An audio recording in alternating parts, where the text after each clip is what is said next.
Amis internautes Mak TV Sénégal, bien le bonjour à vous et bienvenue dans les brèves d'information que nous allons démarrer par les 20 soldats de l'armée testés positifs au coronavirus après les sapeurs-pompiers. Le virus s'est tourné vers l'armée nationale. Selon la radio JIC FM qui donne l'information, une vingtaine d'éléments de l'armée seraient testés positifs au coronavirus et ces soldats sont tous de la direction de l'intendance. Ils sont sortis fraîchement du centre d'instruction de Dakar-Bango et appartiennent au contingent 20. Ces militaires malades sont internés au centre de traitement de la base militaire de Thiès, confie la même source. Parlons à présent du ministère du Tourisme et des Transports aériens qui a annoncé ce jeudi la prolongation de la fermeture des frontières aériennes jusqu'au 30 juin. Ainsi, tous les vols à provenance et à destination du Sénégal sont suspendus jusqu'à cette date, informent les autorités de l'aéroport international Blaise Diagne de Dakar. Selon plusieurs sources, les vols cargo, les rapatriements et les vols médicaux ne sont cependant pas concernés par la mesure. Un fait rare et qui mérite d'être souligné, les étudiants de l'UGB ont tenu à apporter leur participation à cette lutte ardueuse que le même peuple sénégalais depuis bientôt 3 mois contre la maladie du Covid-19. Une action exceptionnelle qui a reçu les félicitations du président de la République.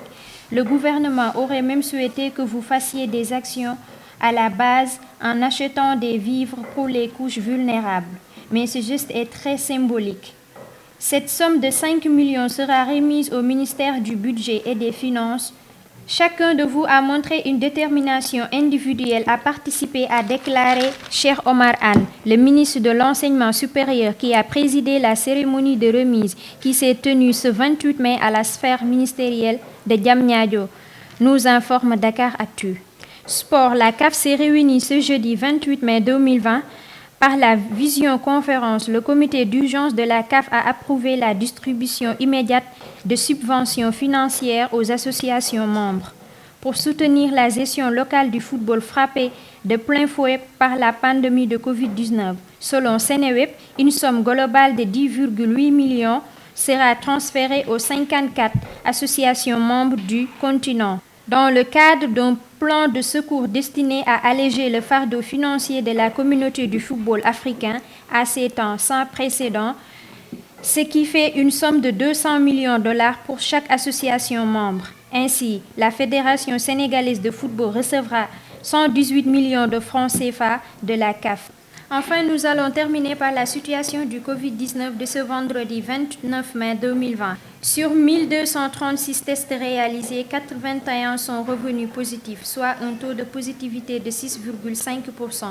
Les cas positifs sont répartis comme suit. 66 cas suivis par nos services, 2 cas importés, 13 cas issus de la transmission communautaire répartis entre Liberté 6 1, Golfe Sud 1, Kermassar 1, Mariste 1, Anne 1, Parcelles Assainies 1, Malika 2, Wakam 1, Yeumbeul 1 et Touba 3. 52 patients hospitalisés ont été contrôlés négatifs et déclarés guéris. 20 cas graves sont pris en charge dans les services de réanimation. L'état de santé des autres patients hospitalisés est stable à ce jour. 3429 cas ont été déclarés positifs, dont 1738 guéris, 41 décès et dont 1649 sous traitement. Voilà, c'est ce qui met fin à cette brève d'information. Nous vous donnons rendez-vous prochainement.